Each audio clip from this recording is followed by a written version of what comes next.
Tienes que amar a Saul. Saul is crazy. Alright guys, what's going on? So this is the highly anticipated Better Call Saul Season 2 review. That's crazy, we didn't even find it. No, we didn't. Alright, so I guess we can just get started. The other video Loki blew up for us. Nah, yeah, it's funny.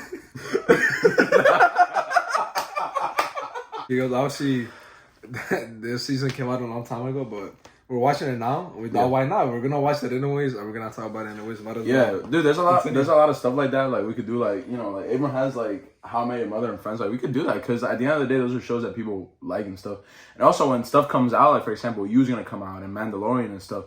So we're thinking of watching those and doing reviews on those seasons before they come out. Because it'll be random to do like a You season 4, but you don't know how I felt about the other season. Yeah, exactly. So I feel like it's good to have and plus, there's more content for you guys too. Yeah, why not? So let's just get started. So at first, we're just gonna do some initial thoughts. This one's gonna be way more organized than the previous one. Nah, last time we were all over the place. Yeah. So we're gonna talk a little bit about our initial thoughts, and then we're just gonna go straight into spoilers. So if you guys haven't seen it, well, just see this and then just go away. And if not, well, you know, just stay. Yeah.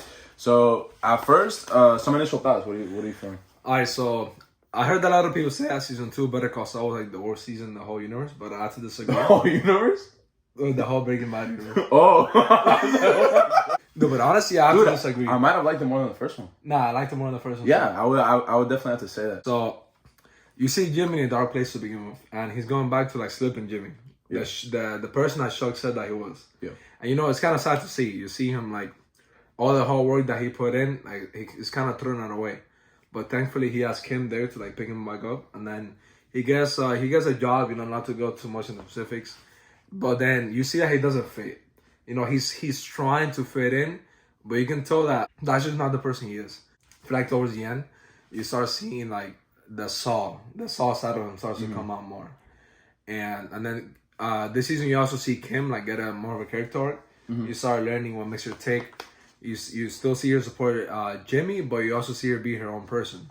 And then obviously, Chuck continues to be Chuck. He continues to not obviously he doesn't hit his brother, but he continues to be mean-spirited towards his brother. And he thinks he's helping, but he's not. If anything, he's pushing him more to become like the person that we know he's gonna become later on. And that sucks, that the lack of awareness that he has. Yeah. And then we continue to see Mike's story. Mike gets involved with the drug world, I think not a big of a spoiler. He gets involved with the Salamancas and Nacho and himself working together, and yeah, like I just thought this season was like great. Like it was like expanded it, and it's like the bridge for season 3 that I already started watching. I'm not gonna go into it, but after the seasons when things really start going down, and I think this is a great way to like open it up. And the ending, we're not gonna talk about it yet.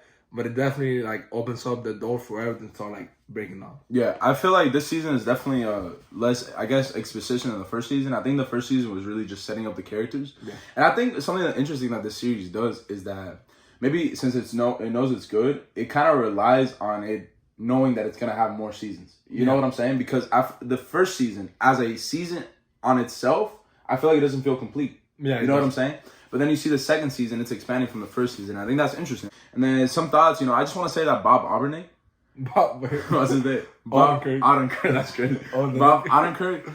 Man, I think he does a great job as Jimmy. I think he brings a lot of charm to this character. And I honestly, I don't think this is any hyperbole, but I think this is one of the best TV characters of all time, especially 100%. TV character portrayals. And this is definitely he said it himself, this is the role of his career. And I think he does, in this season, we see that even more. We see him develop as a person, and we see him develop his character. And, that's obviously amazing to see. And then another thing, Kim Wexler, that's just a character that we also see a lot more, which is nice. I like that this show really expands on its side characters a lot. Sometimes there's episodes that we focus a lot on Kim or a lot on Mike.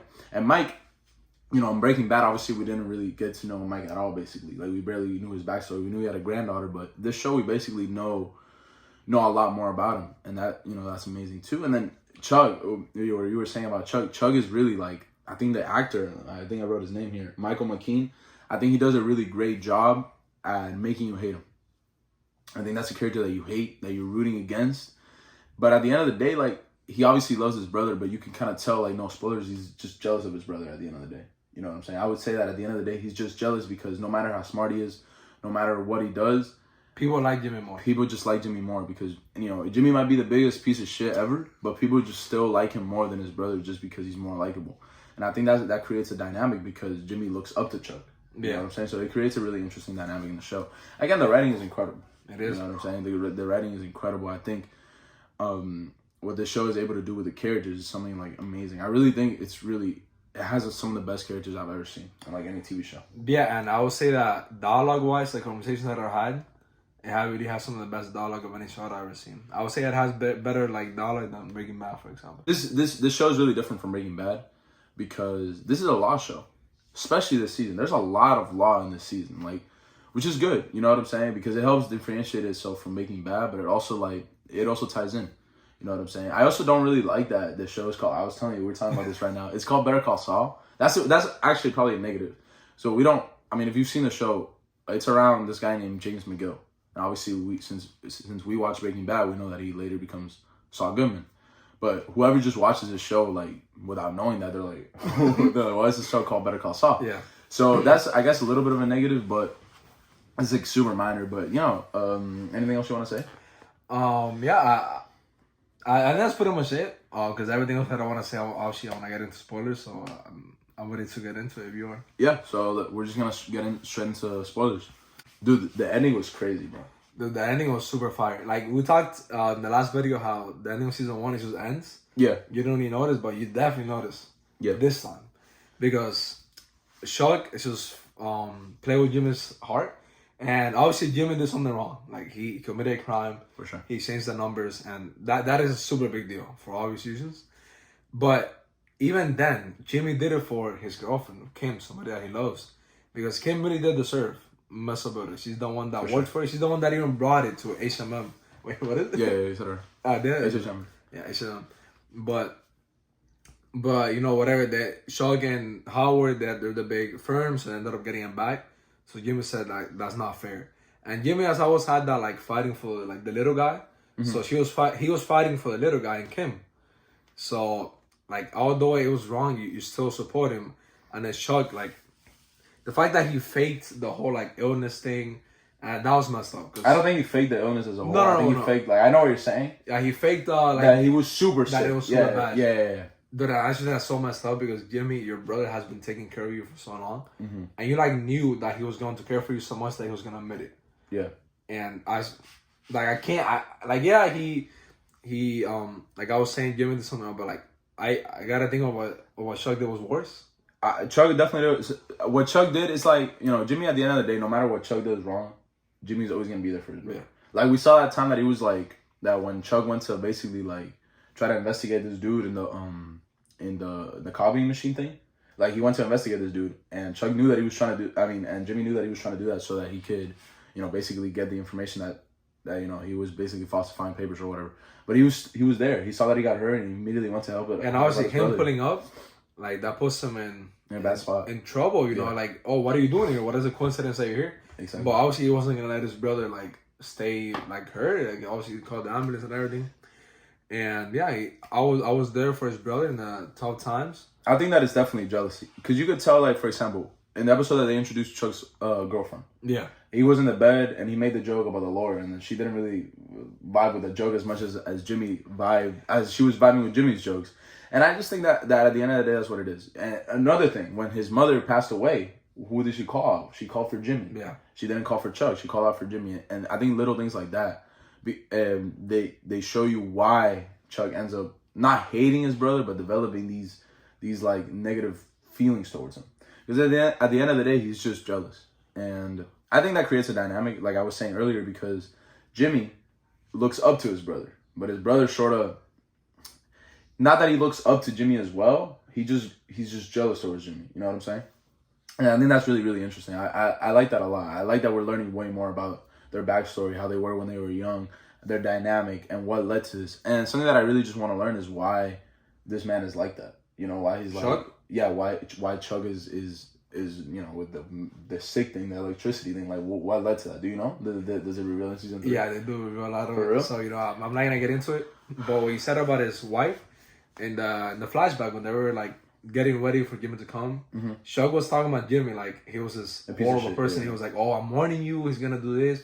But then Jimmy pulled up and he was a nice guy. You know, he treated like his wife good. Obviously, he treated him good. And Jimmy, like when you hear him talk about Chuck, at least before, it was always respect. It was always like he was grateful that Chuck saved him. He's like, oh, my brother's a great lawyer, and I want to be like him. And if Chuck would have just put his feelings of jealousy to the side and actually helped him, I think Jimmy would have like not become Saul and would have just been like a lawyer. Yeah. And this whole thing would have happened. For sure. So I think that, like, I have a theory that, do you think Mike is the one that put Hector in a wheelchair? I don't know if they reveal this later. No, they haven't revealed it yet. And I definitely see what you're saying. Like, Mike definitely is ever since they threatened his granddaughter, this man's like, bro, I'm going to get you no matter what. This man was about to kill him. Yeah. This man was about to kill him. Obviously, he got the note. And I already know who gave the note, but do you have any, like, thoughts? No. Well, what do you think? So, give me, like... maybe, like... Wait, what note? Like, don't do it. Like, on the car? Oh, probably Nacho. I would say, obviously. I think the obvious answer is Nacho. But probably... But it's not. I'm not going to say what it was. But I mean, anything I'll tell you after. I don't really do. Yeah. So, I like that a lot. That's just, like... You could tell... I like that because the show's not just about, I guess, Saul. It's also about Mike as well. Yeah, and like that. It was cool to see, like, Mike and Tuco. Because that's something you saw in, like, Breaking Bad. Then you see like two characters that we knew that we knew from Breaking Bad that never interact. And I thought it was cool. I just like seeing Hector. Like Hector at the top of his powers. Yeah. You know, you see him like actually walking. Yeah. You see his personality. And it's funny because you could have an idea that he was like this in Breaking Bad, but obviously after Breaking Bad ended, you weren't sure if you're gonna see him again. So it's cool that he's in the show and it's actually a pretty big like part of it. Something that I want to say about the show too, I think the show works really well as like a binge. You know what I'm saying? Yeah. Because I think all the like what I was kind of saying in the initial thoughts, it kind of flows really well from one season to the other. And since each season leaves you with questions and it doesn't feel like a whole season, like a completed season, I feel like it's really, really bingeable. So that's a show that I wanted to continue after season 3, but I wanted to stop. Like I wanted this show to come out because I didn't want to have any season 3 in my mind. So like that's just really interesting. I think. You know. It is. I remember I was at work and nothing was really happening, so I'm like, let me put it on. And before I didn't realize, I was like 4 episodes in a row because the guys just got so into it. And I guess now we can talk about it more. Like there was a main arc that Jimmy had that he was working there, and it was like a fire job. He was getting paid good. He had benefits, but he was just like, oh, that's just not me. He just did it for Kim. And like I was saying, so many reasons to stay. And be like, you know, I can be a lawyer here. I can be away from HMM. I keep saying it. I can be away from HMM. But they didn't let him be him. And it's funny because the thing that he did with the commercial, not that big of a deal. No. But obviously when you're working companies, like you can't do that. And he was like, he's meant to be on his own. Yeah, for sure. He needs to be somewhere that he can just, like, he doesn't have to go by the rules. He can always bend them a little bit. And obviously, he ends up taking it too far. But myself, I always been somebody that I like to, like, finesse. Not that I like to, do wrong things. But I don't think you always have to go by the book. I was, like, putting your own little twist in it. As long as you don't, like, harm anybody, I don't think it's a big deal. So I definitely relate to Jimmy in that. And I like the scene that when he wanted to get fired, that he started putting up like every suit because I'm like, oh, that's like the first like Saul. We're seeing a lot of Saul. We're seeing him become Saul in the. Yeah, we're starting to see him. He was like a dick to everybody there. Like he took it a bit too far. Like, but that girl was annoying though. Nah, that was really annoying. Yeah. I just felt bad for like the boss. Cause he was the boss gave him a chance. And then the other guy that was working with him. The other guy was cool. The other guy, he actually stood up for him and stuff like that. So, anything else you want to say, or that's basically it? Well, with that arc, I don't know if you want to make any comments. No, it was cool because we got to see Jimmy in, I guess, more of a professional environment. So that was kind of interesting seeing that. But overall, I just like seeing how, basically like different parts of his life and how that creates the Jimmy that we know. And we also get to see that Jimmy's at the end of the day is a good lawyer. I feel like that's an underrated thing that we don't really talk about, but Jimmy's dead as a good lawyer. He's smart. Yeah, he's dead as smart. Like he's a hard worker and everything. For sure. And that's another thing. Jimmy is not lazy. Like Chuck Little was literally saying, like, bro, Jimmy is not lazy. This man is good. This man is good at what he does. This man likes what he's doing. And at the end of the day, that's obviously super important. You know what I'm saying? So anything else I think last thing that the fact that Kim and Jimmy started like a firm together. I got super happy when that happened. because I love them as a couple. First of all, they're a great pairing, and I like the fact that Kim said like, "Oh, let's work together, but I'm still gonna do my thing, and I'm gonna let you do your thing." Yeah. And I just think that like they complement each other really well, you know. Yeah. So I'm very excited in the following seasons. I want to see them working together more. Now, obviously, season 3 they work together for like something really important. I'm not gonna spoil it. But yeah, I know. I should not. So far, what I watched in season 3 is amazing, and I'm excited for Yeah, two. I definitely can't wait. Dude, I guess Better Call Saul season 3 review is gonna come out sooner because I just want to get this. But I basically finished season 2 in like one day. Nah, I'm about to finish it too. I'm missing like 4 episodes. So and then we're excited. This show is getting better. We're and actually better. really like like it. I really like it. I really like it. Soon we're also gonna come out with like our best, our top 5 favorite TV shows. Nah, let's just say this is definitely gonna be. Nah, it's about to be, to be honest. Yeah. So. Hope you guys enjoyed this. We really like doing this, to be honest. I mean, this is a show that we like, and we just like talking about stuff that we like. And It just comes easier, man. You know? For sure. And at least for right now, we don't really want to force ourselves to watch anything that we don't like yet. So we're gonna be dropping like you said, a review of you leading up to a new season. So it's your first time watching it, like for real. I watched all 3 seasons, but I might like rewatch a little bit to like get a reminder of them. Yeah. But yeah, that's pretty much it. We like this season, great season, man, and we're excited for the following ones. For sure. Peace out. That's a long video, right? Yeah, it's 19, but You accidentally just like flash my dick.